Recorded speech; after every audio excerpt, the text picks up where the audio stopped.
পঞ্চম শ্রেণীর শিক্ষার্থীরা তোমরা সবাই কেমন আছো? ভালো আছো? আচ্ছা, আমরা আজকে তোমাদের প্রাথমিক গণিত বইয়ের 20 পৃষ্ঠায় 10 নং, 20 পৃষ্ঠায় কত নাম্বার? 10 নং। ওকে, আমি পড়ছি।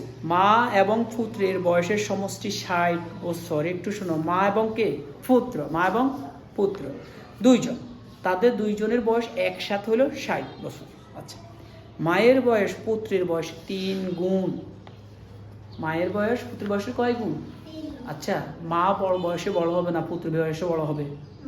মা বড় হবে। এখন বড় যে হবে, কত গুণ বয়সে বড় তিনি? এখানে 3 গুণ। তার মানে এই লাইনটা একটু ভালো করে বুঝো তো। এখন ধরো তোমার বয়স 10 বছর, কত?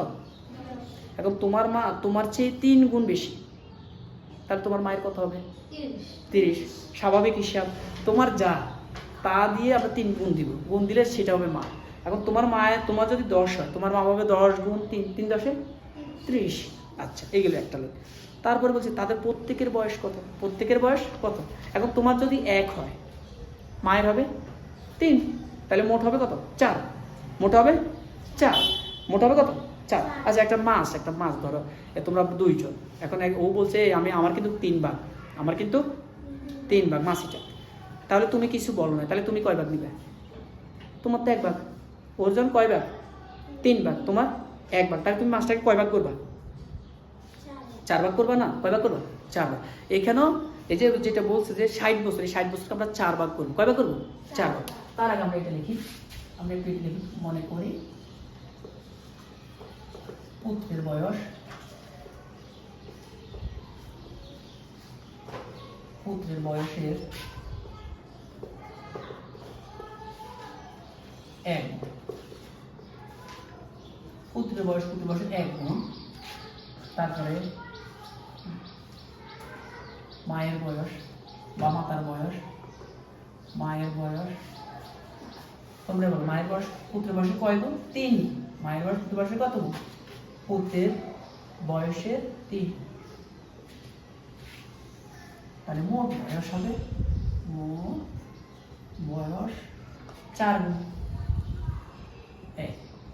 তাহলে আমরা সবার আগে কার বয়সটা বের করে ফেলবো?